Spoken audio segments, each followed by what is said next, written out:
ദൈവത്തിന്റെ ധന്യവും പരിശുദ്ധവുമായ നാമം ഈ പ്രഭാതയാമത്തിൽ വീണ്ടും മഹത്വപ്പെടുവാനാകട്ടെ. അനുഗ്രഹിക്കപ്പെട്ട ആലോചനകൾ ഈ പ്രഭാതത്തിൽ പങ്കിടുവാൻ ദൈവം ഒരു അസുലഭമായ അവസരം നമ്മുടെ ജീവിതത്തിൽ തന്നിരിക്കുന്നതോർത്ത് ദൈവത്തിന് നന്ദി പറയാം. നമ്മൾക്കായി കരുതുന്ന ഒരു നല്ല ദൈവം നമുക്കായി ജീവിക്കുന്നു എന്നോർത്ത് ദൈവത്തിന് നന്ദി പറയാം, സ്തോത്രം ചെയ്യാം. 91 സങ്കീർത്തനം 2 വാക്യം, അവൻ എന്റെ സങ്കേതവും കോട്ടയും ഞാൻ ആശ്രയിക്കുന്ന എന്റെ ദൈവവും എന്ന് പറയും. ശൗലിനെ ഇസ്രായേലിന്റെ ആദ്യ രാജാവായി ദൈവം തെരഞ്ഞെടുത്തുവെങ്കിലും അവൻ കർത്താവിനെ എന്റെ ദൈവം എന്ന് വിളിക്കുന്നതായി ഒരിടത്തും നാം വായിക്കുന്നില്ല.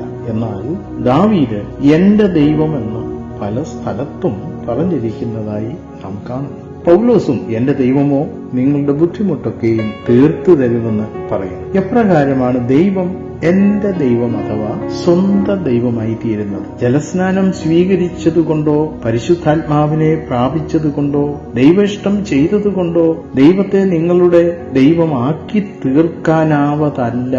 ദൈവം എന്റെ ദൈവമായി തീരണമെങ്കിൽ ദൈവേഷ്ടം ചെയ്യുന്നതിൽ നാം പ്രിയപ്പെടണം. എന്റെ ദൈവമോ നിന്റെ ഇഷ്ടം ചെയ്യുവാൻ എന്റെ ദൈവമേ നിന്റെ ഇഷ്ടം ചെയ്യുവാൻ ഞാൻ പ്രിയപ്പെടുന്നു എന്ന് സങ്കീർത്തനം 40:8 നമ്മൾ വായിക്കുന്നു. നിങ്ങൾ ദൈവേഷ്ടം ചെയ്യുന്നുവെങ്കിലും സന്തോഷത്തോടെ അത് ചെയ്യുന്നില്ലായിരിക്കാം. ദൈവേഷ്ടം സന്തോഷത്തോടെ ചെയ്യുവാൻ നിങ്ങൾ പ്രിയപ്പെടുമ്പോൾ സർവശക്തനും സർവവ്യാപിയുമായ ദൈവം നിങ്ങളുടെ സ്വന്തം ദൈവമായി തീരും.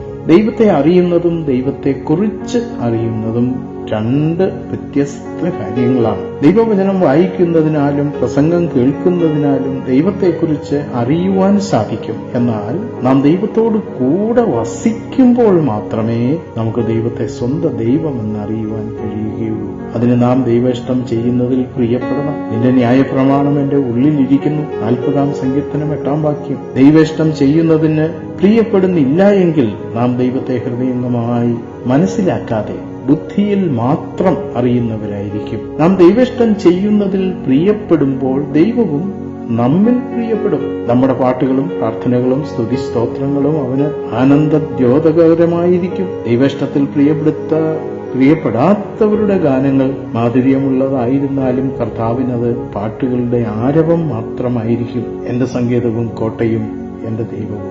ദാനിയേൽ ദൈവേഷ്ടം ചെയ്യുവാൻ പ്രിയപ്പെട്ടതിനാൽ ദൈവം അവന്റെ ഉറപ്പുള്ള സങ്കേതമായി തീർന്നു. അവന് സിംഹത്തെ ഭയമില്ലായിരുന്നു. എന്റെ ദൈവം തന്റെ ദൂതന്മാരെ അയച്ചു എന്ന് അവൻ പറയുന്നു. ദൈവേഷ്ടം ചെയ്യുന്നതിൽ നാം പ്രിയപ്പെടുന്നില്ലെങ്കിൽ നമുക്ക് വ്യാജ ശരണം മാത്രമേ ഉണ്ടായിരിക്കുകയുള്ളൂ. കന്മഴ വ്യാജ ശരണത്തെ നീക്കിക്കളയും. യെശയ്യാ 28:17.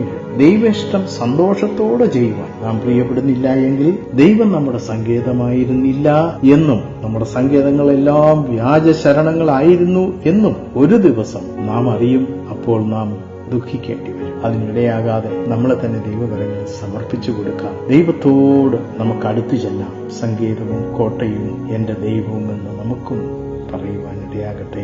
ഞങ്ങളെ അതിവാത്സല്യമായി സ്നേഹിക്കുന്ന ഞങ്ങളുടെ ദൈവമേ, വാഴ്ത്തപ്പെട്ട സ്വർഗീയ നല്ല പിതാവേ, മനോഹരമായ നല്ല പ്രഭാത സമയത്തിനായി ഞങ്ങൾ അങ്ങേ സ്തുതിക്കുന്നു, സ്തോത്രം ചെയ്യുന്നു. അവിടെ ഞങ്ങളെ കേൾപ്പിച്ച നല്ല ആലോചനകളുടെ മുൻപാകെ ഞങ്ങളെ തന്നെ താഴ്ത്തിത്തരുന്ന കർത്താവേ, കൃപയോടെ ഇരിക്കണമേ, ബലപ്പെടുത്തണം.